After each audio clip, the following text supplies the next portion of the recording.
The goal is to say, okay, I can maybe understand if you're in the West Bank or if you're in Gaza or if you're in some other place that, is difficult. You're dealing with the daily realities of life under those circumstances. You have Hamas, you have communal pressure. But if you're in the United States and you're bullied into silence in this unhelpful way, there's a threshold beyond which I start to lose my empathy. Or I don't want to use the word empathy, I'm all about empathy. I start to lose my patience, I should say, for you to not actually speak out, to not leverage your presence, your Western privilege. That is Western privilege, that we have a role and a duty to use, which is the privilege of freedom of speech, the privilege of having safety, the privilege of having our basic necessities met. So I absolutely work with this theme of silence and what it means and where it's coming from. As for your earlier question, I mean, no doubt, and as part of trying to be nuanced and be accurate, on the one hand, Hamas isn't straight up the Taliban or ISIS in the sense that they are not as fascistic as some of these Islamist terror groups. On the other hand, Hamas has adapted a more sophisticated, more gradual approach, to Islamize the society. And so one of the first things they did when they took over, I got political asylum in the United States when I was 17 years old. And the interview took place on June 14th, 2007, which is the very day that Hamas took over the Gaza Strip. And I was one of the first wave of Palestinians to seek asylum in the United States from Gaza because of their control. And so later in 2007, one of the first things they did, and I remember having a conversation with my dad about it, is, they came up with a rule that women, because Gaza has beaches, and so there are a lot of hookah lounges and water pipes and smoke hookah, whatever, everybody does it. Women cannot smoke hookah in public on the public beach, on the beaches, because that's just it's not civilized, that's the word they use. So it was almost immediate, and then they were they gauged some of the public pushback, and then they would roll it back, and then, years later, actually we don't want women to leave Gaza through the Rafah border crossing, the passenger crossing, without the approval of a guardian. And it started with a guardian for the young women, and then they tried to expand it, it has to be a brother or a father or a mahram. And then there was backlash, and then they were okay, fine, we're gonna push back, and then not really. Last year, right before October 7th, there was a young lady that I was helping in Gaza go to Bulgaria to a scholarship.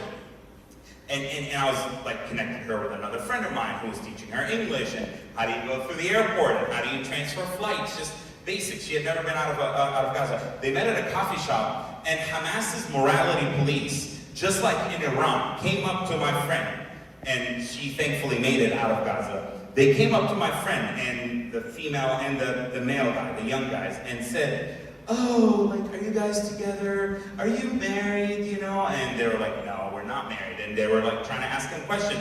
Why are two single, unmarried? And it was 11 in the morning. And my friend, my male friend, actually escalated with them.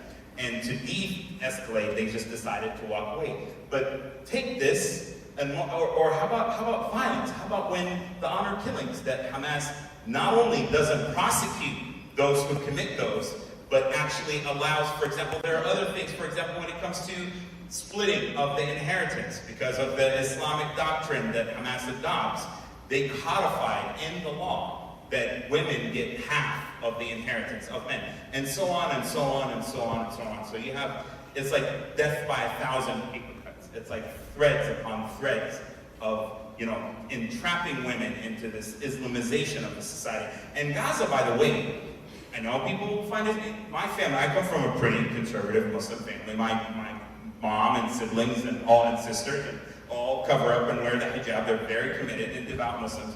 But in the 70s, and even up into the early 80s, there are pictures of my aunts and my mom in skirts and in pants and in cuts and stuff like that. This started in the early to mid 1980s with the Mujamma Islami, the Islamic complex. And that's how you hear about Hamas having the social services. And it creeped up to political activism. Then it creeped up to militant activism.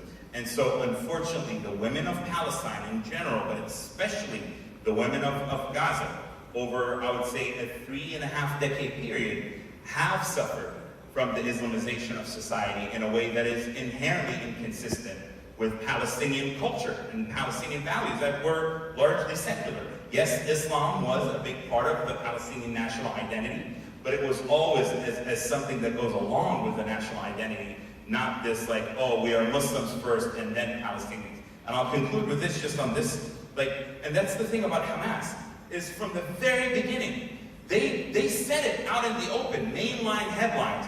We don't care about Palestinian identity. We don't care about the Palestinian state. Mahmoud al-Zahar, and I was in Gaza when all these leaders, these disgusting leaders were there. He would say, oh, the Palestinian flag is like a little toothpick. He said that in 2007.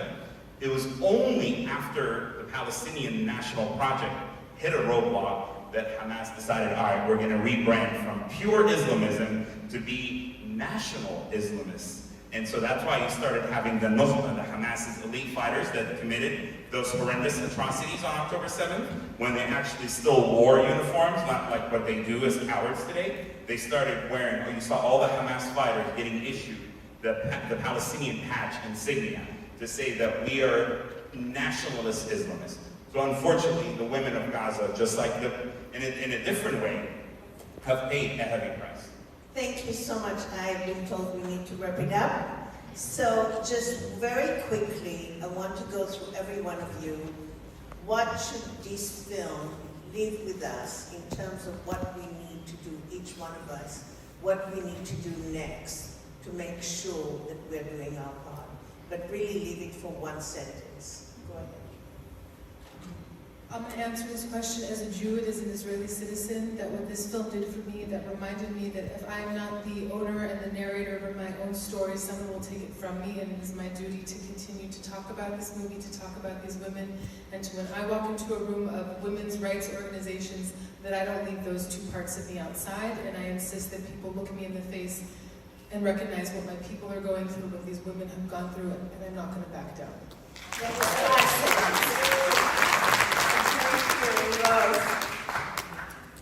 Well, I think everybody in this room can play a role. Education, as I said before, is the road to peace and understanding. There is denial not just of the women's rape issue, but there also is denial of everything. The posters being taken down, the whole experience, the whole Jewish-Israeli experience. So you have a role. You can educate, you can post, you can repost, and if you're on social media, if not, you can write a letter to the editor, you can pick up a pen, you can put your hands on this, you can make sure that every single one of your friends sees this film and other films that are relevant. So pick up a pen, make sure that you take a role here, join us. 800 people were executed in Iran last year. That's what the UN Repertoire told us last week on the Hill. Just for saying what they believe in, for not wearing a hijab or a dupatta or whatever. 800 people were executed. 2,000. Why? 2,000. If they're saying 800, it might be 2,000. Why is there selective outrage? Why didn't people speak up for Mahsa Amini, who had the courage to do what she believed in? Why aren't we talking about the Uyghur women who just had a conference in New York and said, listen to us, we are also Muslim and we're hurting. Why don't we talk about Rohingya women? Do you know, thousands and thousands of them were raped.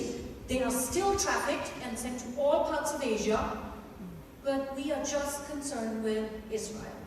That has to stop. This selective outrage has to stop, and we all need to demand that Sima Bahous, who's the UN Women's Chief, has not condemned the violence of Hamas against Israeli women. She doesn't even believe it. She needs to resign, and we must all call for that.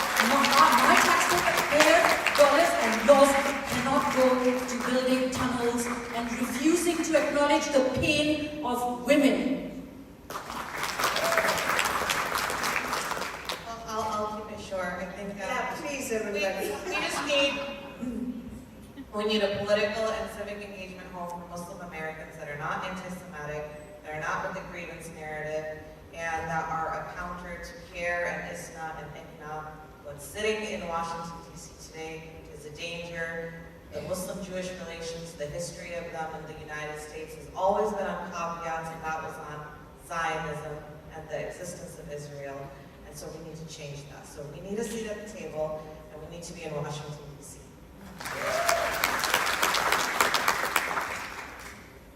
Be a role model. Show that you can hold multiple truths at the same time.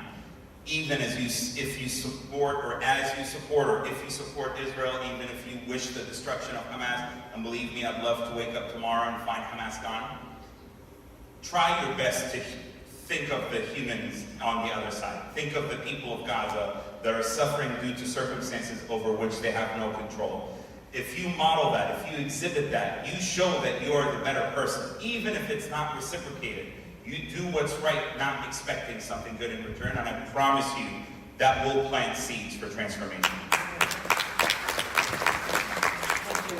So I have, when I met Rachel Goldberg in Tel Aviv, she told me about her son Hirsch, who had many Muslim friends, but not one person contacted her.